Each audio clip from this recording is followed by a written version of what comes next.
And congratulations. Thank you. So, hello.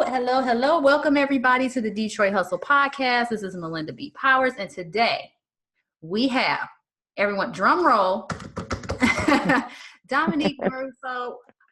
Playwright extraordinaire. I've always looked up to her. She's been so phenomenal as an actress and a dancer and a writer. It's so awesome to finally see all that come to this just grand crossroads that she's at now. And we just want to say hi, Dominique. How are you?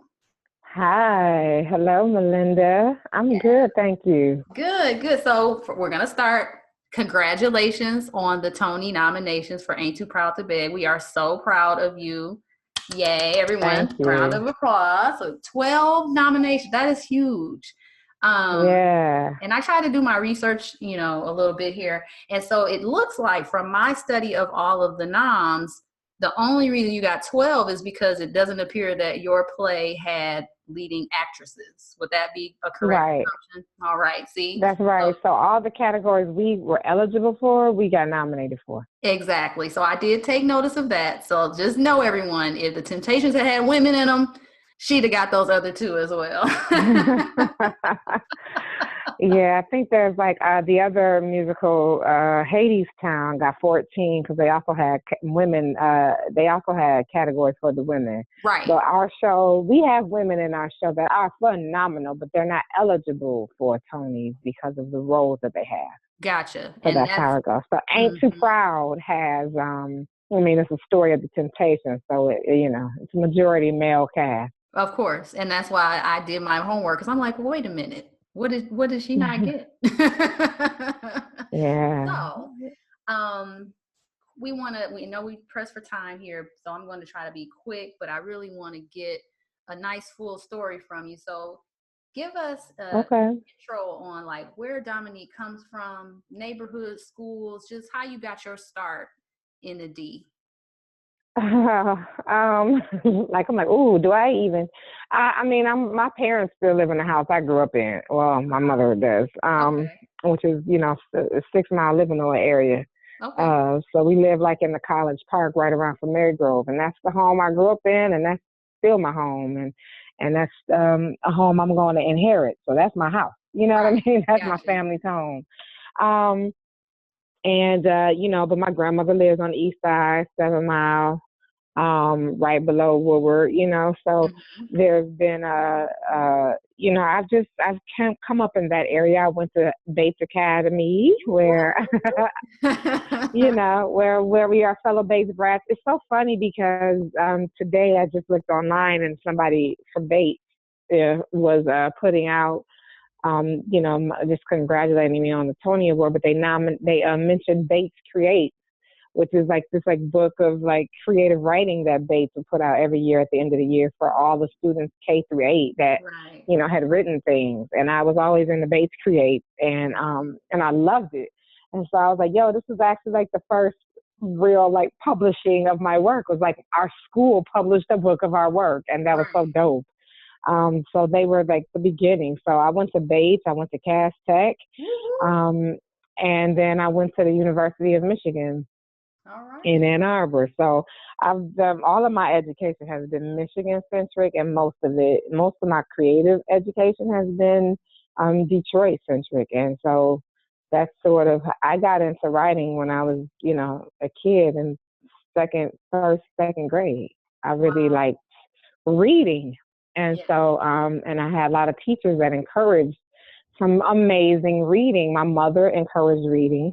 My mama read to me every night before bed, and she also got me like books to read all the time recreationally. So I just love stories. I love storytelling. And that's just been my lifelong commitment as an artist, is to be a storyteller. That's awesome. That is awesome. Can you think of maybe a book that really influenced you early on?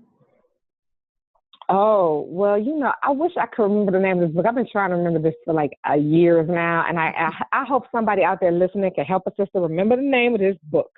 But it was, what I remember was on the cover of it, there was a little black boy with an afro and like a Sherlock Holmes type of hat and a magnifying glass. And he was like a detective. And I want to say it's Encyclopedia Brown, but that wasn't it. I remember Encyclopedia Brown. That wasn't a black kid on that cover. But I remember this Right. one because it had a little black kid on the cover with an afro, Wow. and it was a little black boy with an afro. And he was basically doing like detective-y type of work. And so when I first started writing like little short stories and whatnot, I was sort of like modeling it after that kid, that like fictional kid who did detective work. So that was like one of the first books. I used to read Judy Blume a lot. I would read them like Ramona Quimbley stories, and like and I used to really like those choose your own adventure books. Yeah, those were You cool. know, I was like a reading geek. Like I just love to read, and that sort of shaped me when I got to like Cass. We had like in the ninth grade, we had that big textbook that I think that they've gotten rid of now. I'm not sure, but it was like that big African American literature textbook. Yeah. And that was the required ninth grade English textbook. Right. I freaking read that. I read that joint cover to cover. I read that book cover to cover. I was so excited. Like I just love the stories and I love the poetry in it. I mean, I would just be reading that for pleasure, honestly, not even for class. Right. And by the time we would get to the questions in class, I was like already on some other, I was like, I already know those. Like, I mean, this is some nerd, straight up nerd behavior that I'm talking about. But like, I would like read how like I would read something for pleasure and then like answer the questions that would be at the end of the chapter or whatever, just for fun. Because I liked reading, I just really liked it. And I particularly liked when I was represented in the writing, so like when it was like African American literature, it made me see myself. Right. And like even had Caribbean writing, and I was Caribbean, I'm Haitian. Right. So it just made me feel like important in the world. Gotcha. And so that I was stuck on that for life. Yeah, I mean, and that's huge, especially for children. Depending on what environment they're coming from, I definitely understand the point. So yeah, that's awesome. So everybody, make sure your kids are reading for fun, because then they can grow up to be like Dominique. So yeah. I want to know about your journey. So we know where you went to school. So paint us a picture from when you graduated from Michigan, basically to where you are now. Kind of give us the arcs and the peaks and the valleys of that. How did you get here? I mean, that's a long journey that we will be here all day, but I will. I mean, okay, the highlights and the lowlights. No, when I came out of Michigan, I had written my first play in Michigan. So by the time I graduated Michigan, I'd already written 2 plays because I was kind of frustrated with our very white theater department. Like going to Michigan was great for a lot of reasons. I met a lot of people that I'm still like, they are like my family today, and they're like my fellow, like I count on them for like being able to be the people to change the world, because I'm an artist, but they're all like engineers and doctors and lawyers and whatnot. And so it's like the only way we could have all got in the same boat together was at Michigan. Right. And doing some of the activism that we would do together at Michigan, as Black students at a predominantly white institution, Right. Yeah. And so I would love that, because I just love the activist that I became at Michigan. But Michigan was frustrating for me also because that's where I learned institutional racism for the first time. That's the first place I ever experienced that. Right. And so I wrote plays at Michigan because I was not feeling like we were studying really writers of color. We were not studying any African American writers. And so therefore I wasn't getting to do that kind of work at Michigan. And I didn't like that. So I was like, well, I'm gonna write my own show and I'm gonna be in it. Right. Because I went there for acting. Okay. Which I'm still an actress, but I get more work right now as a writer. Right. And so, but that's where that started for me. So when I came out of Michigan, I was a playwright and an actor. And when I worked full time in Highland Park for a year with my mother, she taught at Henry Ford Elementary School in Highland Park. And I went and joined her. I was a full-time drama teacher there for a year. I saved all my coins, every little bitty coin. And I moved to New York in a year. Mm-hmm. And I went to New York. I moved there right after 9/11, Oh yeah. and that was a different time in New York. And but that's where I went, and Mm-hmm. I started to pursue poetry and theater and dance and everything. I kind of did a little bit of everything. I worked for several years in New York before anybody knew who I was, but I was meeting and building friendships and relationships with people. Lin-Manuel Miranda, I always tell people this, because he's like the biggest theater person in like the last decade, Right. uh, and Lin-Manuel Miranda and we used to teach together in like Wow. in the boroughs, and we were teaching partners. So Lynn and I, and now Ain't Too Proud is right next door. Like literally, we have a theater right next door to Hamilton. Oh, that's And hot. Lynn and I get a kick out of that. Like, look, Yeah, we're neighbors.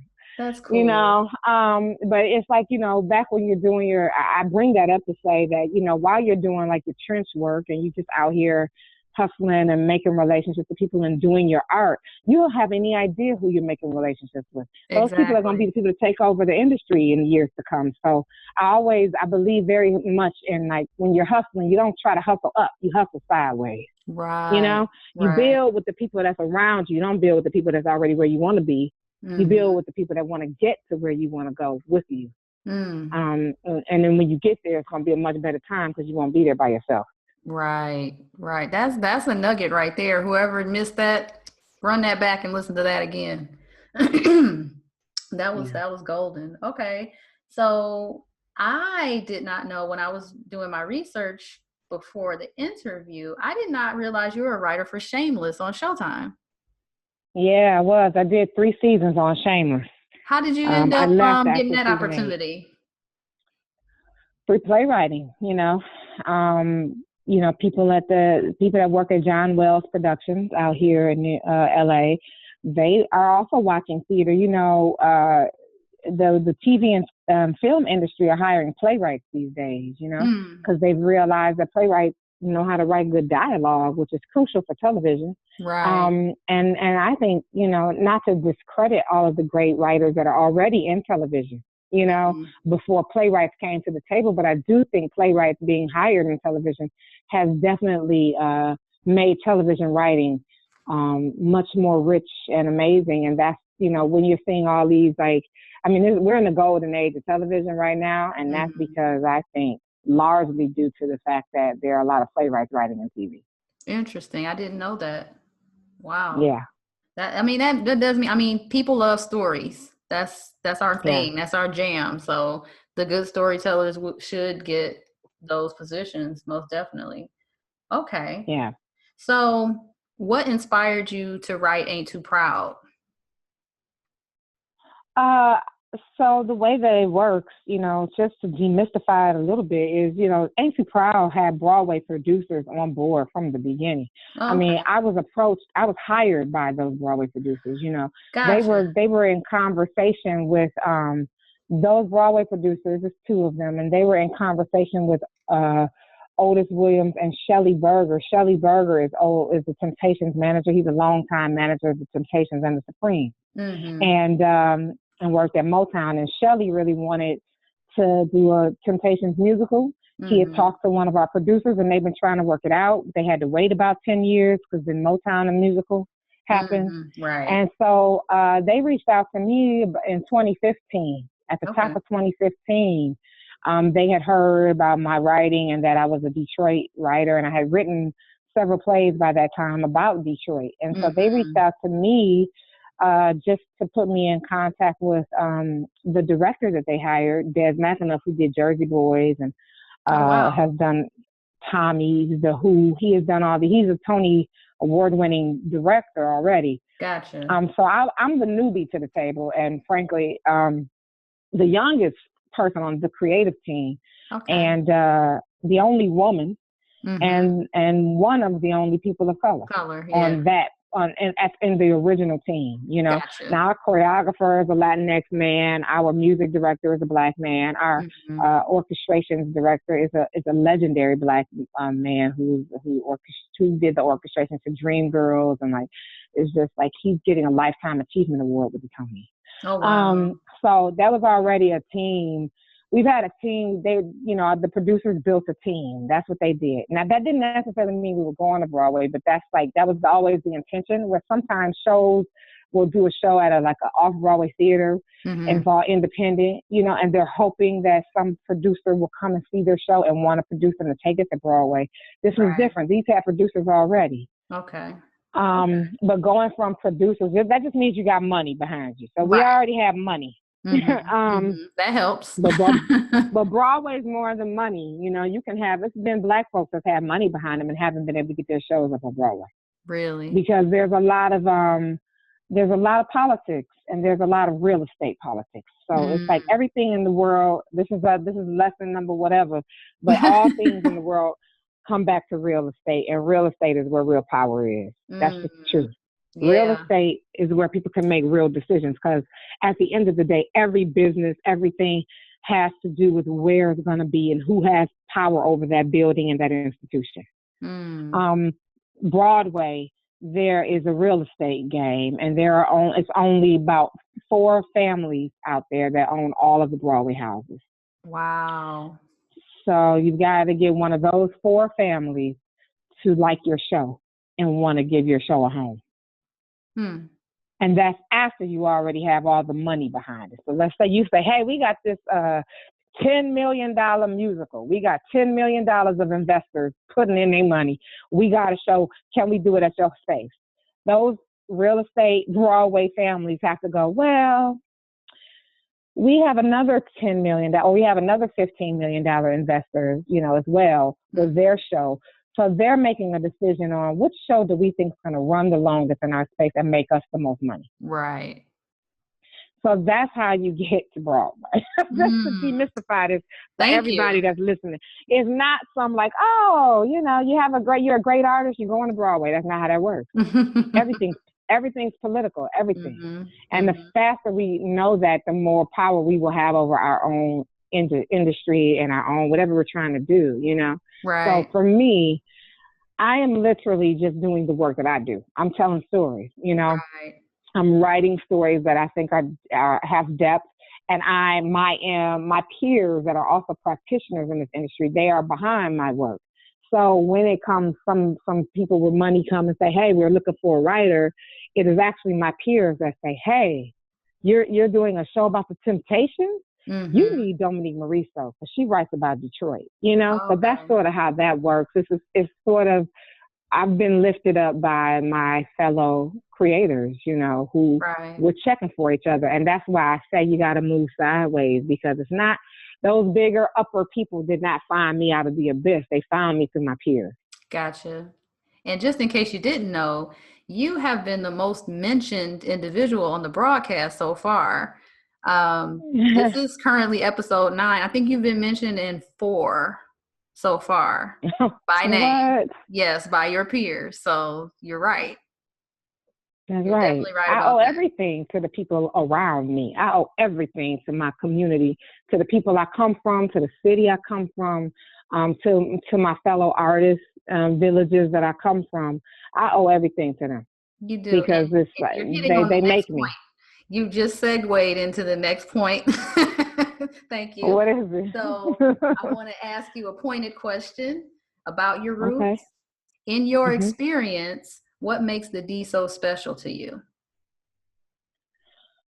Okay, so it's a lot of things that make Detroit incredible, right? I think the thing that people want to know from me, I think is not unique to me. It is the city. Like our political consciousness is real high.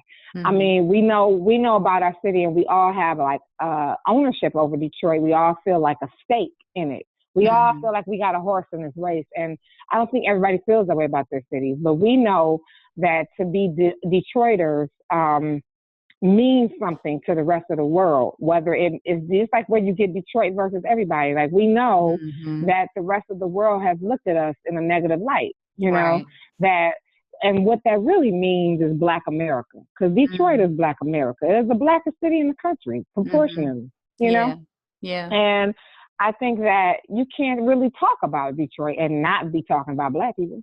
That don't even make sense. It's like talking about, It's like talking about the continent of Africa and not talk about Africans. Like, how do you even do that? Yeah. You know? So I think what makes our city so special is that we know who we are. And we have a lot of ownership and pride over the city, even through all of the turmoil that the city has been through, all of the struggles and the challenges that we've had, like any city has. But we've also been raised with the political consciousness. I feel like Coleman Young, because he was mayor for so long, and it doesn't really matter what people feel about him politically, I don't think we can escape what he did, like what consciousness he gave the city about itself, right? Like we were all, at least our generation, yours and my generation, was raised under like a high, Black pride consciousness, Right. I mean, I think about my elementary school, like Bates Academy had this big old Black History battle called, Bates Battle. Bates Battle. And that was basically helmed by our Chinese American teachers. Yep. So like our Chinese American teachers are teaching us about Black history. That's what's incredible about our city. Like shout out to Mr. Yee. Shout out to Mr. Yee. I mean, like one of the best teachers in the world, but that everybody is recognizing the importance of like identity in education. That's like a big freaking deal. And it's why so many of us leave the city and go on to do many powerful, great things, and then have a consciousness about coming back to the city and putting our ideas and our ingenuity back into our city. Definitely. You just encapsulated that perfectly. And what you said about just the negativity that's out there about Detroit is why I started the podcast, because it's not enough countering positive voices that I hear aside from people who are from there. So I feel like this is the least I could do to give that countering voice to say, hey, wait a minute. Detroit's great and the people are even greater. Yeah. So thank you for being a part of it. I mean, this is amazing. And every episode is a little bit different and layered and nuanced. And there's just it's that same kernel of pride that you just talked about. And it's the common thread in every interview. And I don't think people understand what that means for us. Like you said, it's like, it is who we are. It makes us. So yeah, it makes us. Yeah, you really captured that. All right, so we're gonna get to the fun part because I can't hold you too long. So the last part, and this is very apropos since you went to Michigan, we call the Fab Five. So it's about your favorite Detroit things, a play on the old basketball team. So I'm going to ask you about 5 different categories, and you're going to tell me your favorite Detroit thing in relation to that. Okay. So number Lord, 1. I hope I have an answer. Okay. I hope so too. I try to stump people every now and then, but it's I know. It's okay. We'll see what I can do. Don't judge me, everybody. I think you'll be quick on the uptake. We'll see. All right. So number 1, your favorite Detroit place or landmark? Renaissance Center. Okay. For really weird reasons. They have nothing to do with like the origin of the Renaissance Center and how it was built and all that stuff. It has everything to do with what it meant to me in high school and in college, and like where I would go be near the water before that boardwalk got there, and that it was just, I don't know, it just has this where like our high school homecomings were, and like I just have really like fancy memories of the Renaissance Center, and then that's where my husband ended up proposing to me. So. Oh, really? It's forever. I know it's a GM building, but that's going to forever be the Renaissance Center to me. Right. Of course. That's what we still call it. Right. Okay. That was a good one. So number 2, your favorite restaurant or dish, past or current? My favorite restaurant or dish? Because those might actually be 2 different things. Right. And that's why I made it especially tricky. Yeah. The past or current part, that gets people sometimes. Yeah. I know the current part is going to be, I'm not even going to go there. Just long time standing. I mean, Fishbones is, again, Fishbones downtown. Downtown Fishbone. Yes. Is my favorite restaurant in Detroit. I'm a fan of Creole food anyway. I'm Creole, I'm Haitian, and it was like where I could get like some like kind of cultural flavor, like that New Orleans cultural flavor. But I also just like it's just big. Again, it comes with memories. You know, it comes with like hanging out after parties downtown, and you go to Fishbones, Right. or like Right. anything we would do downtown. Fishbones. I know everybody's gonna say like Pizza Poppers, but for me, Fishbones was more Okay. like where I wanted to go. Okay. I like their chicken wings, their chicken thibodeau. Well, now I think they call it something else, but it used to be called chicken thibodeau. Okay. All right. So everybody go to Fishbones, get the chicken. The chicken is good. That chicken, them wings, them sweet and sticky wings is very good. Duly noted. All right. I do also love They Say, which is a Okay. black-owned Yes, restaurant in I do know Detroit. they say. Yeah. They used to do poetry there. They probably still do. Yeah, I think they might, but definitely, I hosted Blair Underwood, Andre Holland, and Ruben Santiago Hudson at They Say, and this is just a commercial for They Say. Everybody loved the food. They loved the food and the fun that we had at They Say. So Okay. Nice little plug there. Yes. Yep. It's been years since I've been, but I have been there before. It's a nice spot. All right, so we're gonna move on to number 3. Number 3 is your favorite downtown event. That could be festival, fireworks, parade, auto show, but it has to be downtown only. Yeah, the African World Festival, favorite festival, favorite event in Detroit. Okay, yeah, that's but again, it's like from my memories. Yeah, that's from my memories, too. But and I know it moved from Hart Plaza over to the Charles Wright Museum. Charles Wright is also one of my favorite places that museum is one of my favorite places in Detroit. Mm-hmm. That's where I got married. Yeah, I remember that dance number you guys did. I saw that. Yeah, that's right. That's right. It went viral. It did. It did. But yeah, so I wish I could have my experience of that festival could have been when it was also at, Charles Wright. But my longer memories are when it was at Hart Plaza. Gotcha. Okay. Yeah, definitely. That was the spot at the end of the summer. Yeah. Mm-hmm. Number 4, your favorite Detroit sports team. Pistons. Yes. Hands down. Particular years? Some people Bad Boys, obviously, when they were in their championship years.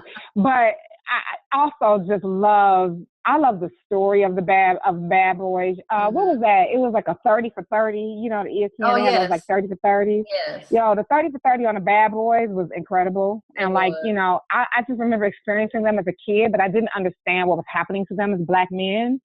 Predominantly black men plus Bill Laimbeer. And like I just didn't know.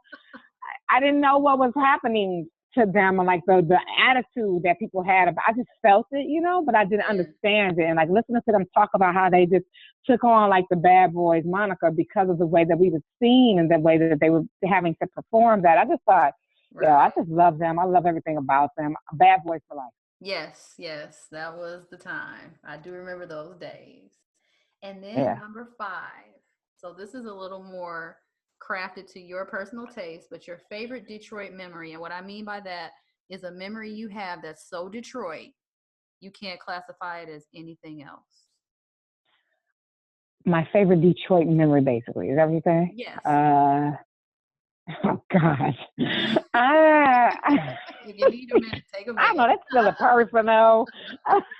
That's still in real, like, must out some people. I don't even know if this is safe. I don't know if this is safe for podcast. Some of this is not safe for podcast. Some of it's like, there's some very hood memories. Like, it comes with a lot of stuff.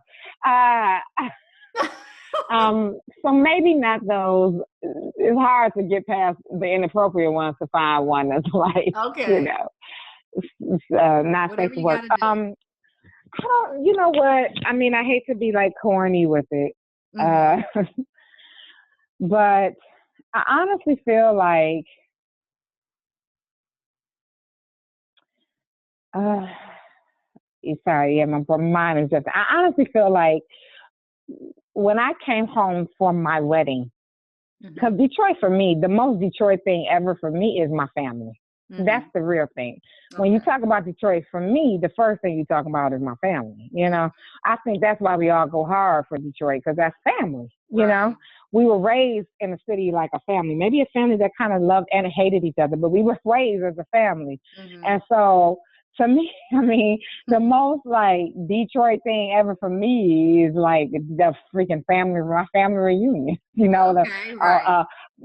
and so it'd be like a family reunion picnic on Belle Isle. That's just Detroit. That's what everybody's going to do the giant slide and whatnot. Like that to me is the most like Detroit thing ever for me. Picnics Yeah. at Belle Isle and sliding on a giant slide. I could say that. Also Kids very running around. popular answers. Oh my God. Like Yes. we're so all the same people. I Yes. wanted to give something different, but that's just what it is. Kale. I mean, that's all it is. That's appropriate. You know what I mean? I could talk Yeah. about like No, no, stealing no. watermelons from people and shit, but that's just going into another direction. That's not part of your vision, I don't think, for your show. So, some of it's a little gangster, some gangster stuff. But all of that is our city, it's a little rough and beautiful. It's rough and beautiful. It is definitely those two things. Well, I am so sad because we are at the end, and I just wish we could hold on to you a little bit longer, but I know you're busy. You got a lot going on. Congratulations again. We are so very proud of you, and you Thank just you.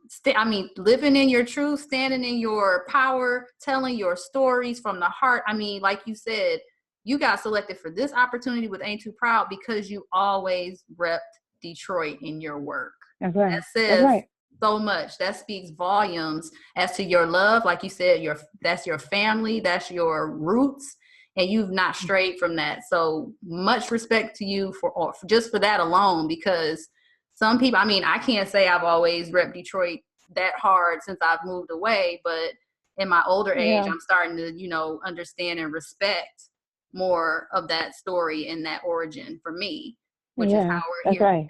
So, but kudos to you for sticking with that for so long, and it's paying off in dividends.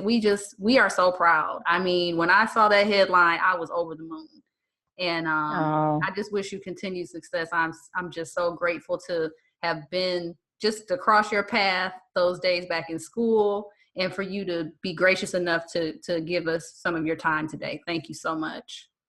Absolutely. I'm so proud of what you're doing. Thanks for giving a voice to Detroiters, expats, and the current residents. All of us alike. We are all family. Stop that East Side, West Side stuff. We all a family. Right. Stop that Southfield, Oak Park division. Like we all a family. We all a family. I don't care if you touch base in Detroit. If you've ever given your energy, your money, your time, your consumption to the city, you were part of it, and you're part of the legacy of it. And so I just hope we can stop thinking so divisionary as Black folks, and as not just Black folks, as human folks, and as Detroiters. I just hope we can see our collective efforts to make our city great. Definitely. And it is great. It has always been great. It will continue to be great by all of our handprint on it. And so thank you for giving some visibility and illumination to the work that we're doing. I appreciate you. I appreciate your hustle, your Detroit hustle. And I look forward. Oh, that's another thing that's real Detroit. Breaking out like a hustle or the ballroom hustle or something at a party. My just eyes anywhere. Don't cry. Yes. My eyes don't cry. See, people don't know that that's the hustle song. Right. Detroiters. It's Stevie Wonder, not like that Electric Slide song, whatever the hell. No. It's the Stevie Wonder. Yes. That's the real. Nobody knows that outside of Detroit. I just want to tell y'all that. Right. But that's what it is. So I appreciate you, and like big up and salute. And I look forward to learning more. Yes, please. And just everybody, thank you for joining us this week. Thank you again, Dominique. We will be rooting for you on the 9th. Bring that award home. We love you. And everybody have a great week. Thank you. Thank you. Thank you.